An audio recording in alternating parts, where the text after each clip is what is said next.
कामचोर बहू। कांता बहन की 2 बहुएं थी, बड़ी कल्पना और छोटी प्रिया। कल्पना का जैसा नाम वैसा ही काम। सारा दिन कल्पनाओं में रहती, ना कोई काम करती ना कोई धाम। अरे कल्पना बहू, जरा अच्छी सी चटनी पीस दे, आज कुछ मजेदार खाने का मन है।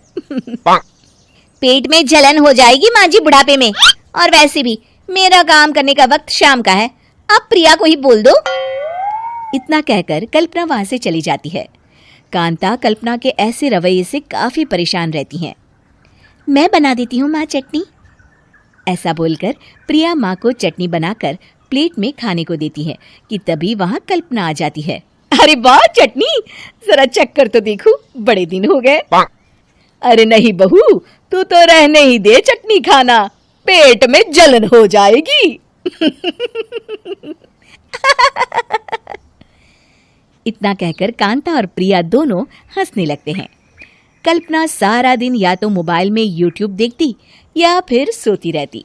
उसका कमरा भी बिखरा और गंदा रहता। एक दिन कल्पना का पति अशोक उससे कहता है, अरे कल्पना, जानवर भी उस जगह को साफ कर लेता है जहां वो बैठता है, तुम तो इंसान हो, कैसे इतने गंदे कमरे में रह लेती हो? देखो सारा सामान यहाँ वहां बिखरा पड़ा है। ज्यादा अपनी माँ का बोल ना बोलो। हाँ, कमरा तुम्हारा भी तो है, गंदा लग रहा है तो साफ कर लो। पता नहीं तुम्हारे साथ मैं कैसे जिंदगी बिताऊंगा। इतना कहकर अशोक वहां से चला जाता है। कल्पना बस खाना खाने कमरे से बाहर आती और फिर से कमरे में चली जाती। इससे कांता बहन काफी परेशान रहती। एक दिन प्रिया कांता से कहती है, माँ, मैं सारा दिन काम करके थक जाती हूँ, आप कल्पना दीदी से कहिए ना कि सुबह और शाम का काम बांट ले, मैं तो अब सिर्फ एक वक्त का ही काम करूंगी। हाँ। अरे तू वो भी ना करना, एक बहू तो कामचोर थी ही, दूसरी भी आ गई काम ना करने के बहाने लेकर। तभी वहां प्रिया का पति रमेश आ जाता है। माँ, मैं देख रहा हूँ भाभी कोई काम नहीं करती, प्रिया सारा दिन घर और रसोई का काम करती है, अब कुछ करो ना माँ। कांता मन में कुछ सोचती है और कल्पना के पास जाती है। कल्पना फोन पर मेकअप करना देख रही होती है। कल्पना, तुम सारा दिन बस मोबाइल देखती हो, घर का कोई काम भी कर लिया करो। प्रिया सारा दिन काम करके थक जाती है। आज से मैंने फैसला किया है, एक वक्त का काम तुम करोगी, सुबह का खाना तुम बनाओगी और रात का प्रिया। आप लोगों ने काम को हवा बना रखा है। अरे पता नहीं थोड़ा सा ज्यादा काम करने में आप लोग घबरा क्यों जाते हैं। और हाँ, बहुत ज्यादा प्रिया की तारीफ मत करिए मेरे सामने, बड़ी बहू तो मैं ही रहूंगी। मैं कुछ नहीं जानती, कल सुबह मुझे वक्त से खाना चाहिए, रसोई में आ जाना, वरना कल से तुझे खाना नहीं मिलेगा। अगली सुबह कल्पना रसोई में नहीं आती है। वो देर से सोकर उठती है और बाहर आकर कहती है, अरे भूख लगी है, आज खाने में क्या है? इतनी देर हो गई, आज किसी ने मुझे उठाया भी नहीं, पता नहीं कहाँ है सब।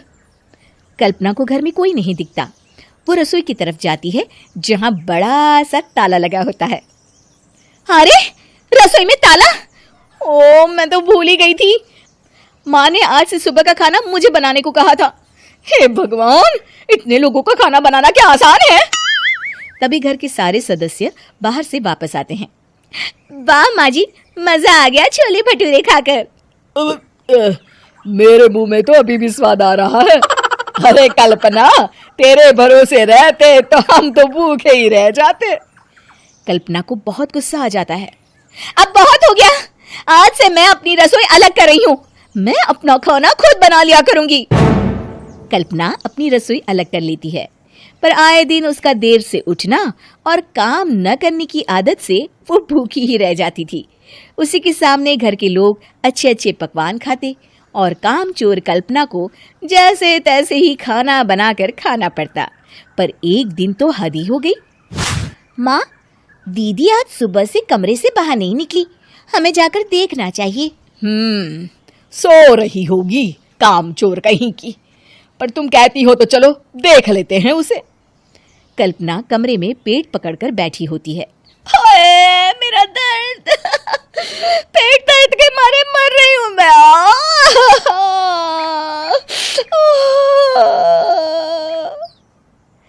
दीदी क्या हुआ? पेट में दर्द क्यों हो रहा है? डॉक्टर को दिखाया आपने? माँ, कल्पना खड़ी होती है और माँ जी के पास आती है। मुझे माफ कर दीजिए। अब से मैं सारे काम में मदद करूंगी, कभी आलस और काम चोरी नहीं करूंगी। हाँ हाँ, वो तो ठीक है, लेकिन अचानक क्या हो गया जो तू काम करने को तैयार हो गई? काम चोर कल्पना।